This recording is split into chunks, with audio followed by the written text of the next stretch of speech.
Okay, so that's probably about the best angle I'm going to be able to get you. And using these magnifying glasses, keeping a really good focus distance, it's a little tough.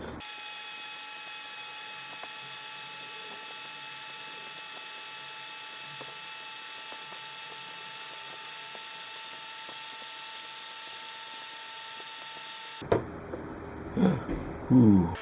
Okay, so I'm gonna have to do something about that right there. Like use this duct tape to help secure this. There we go, that should help out a lot. So that is exactly the sort of thing that will pull through every single last thread.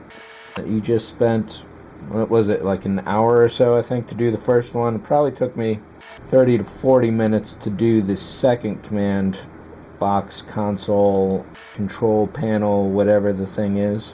This one I'm expecting to go even faster. Having this green on the back side of all the holes is kind of distracting me. There we go.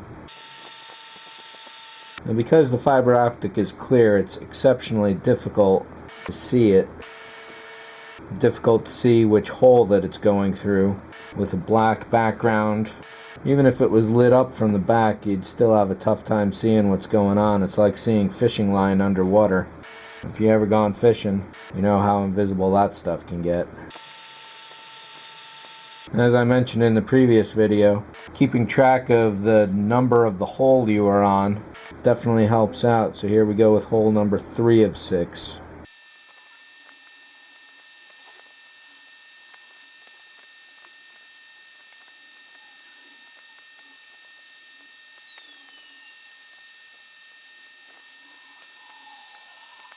Now the couple holes I just threaded, I actually ripped the brass so that 2 holes became 1 and kind of shredded even further than that. So all I've just done is to put 2 threads in that same place. I'm not going to overstuff it. Oh, I see there's actually 4 holes, 2 by 2, that I cut into. So I'll just be putting 4 threads in there. And again, I'm not going to overstuff it with like 7 or 8 or however many would fit into that space, because at that point it would definitely detract from the lighting effect, I think. This definitely gives the arthritis a run for its money.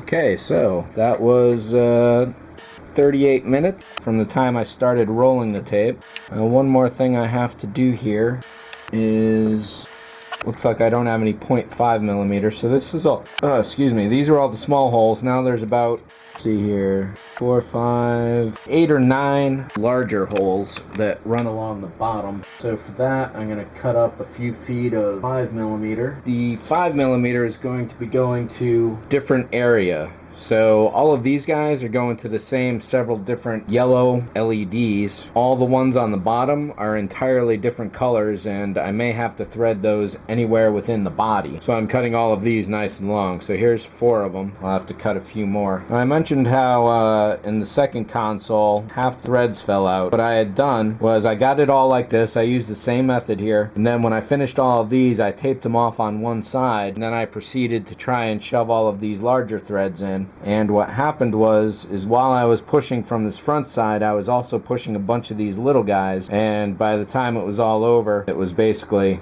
all over, and 40, 50, 60 of them, however many, had fallen through, and at that point, you just got to redo the whole thing. Okay, so there's 4, we need 5 more. So somewhere in between that 38-minute mark and just now, the camera stopped. I don't know when that was. All I've done is to push most of the fiber optics in to get the same general lengths of each other. I threaded up all of these large ones here at the bottom, and right now we've at the danger point.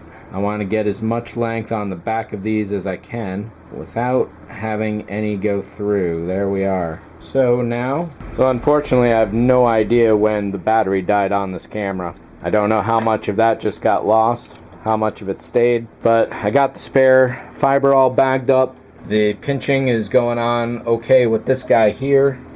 With this one over here, this is the fresh white glue, and this is what I should have done. And that is, once I put the white glue in while it was still wet, clamp it with the back to get the angle built in right there.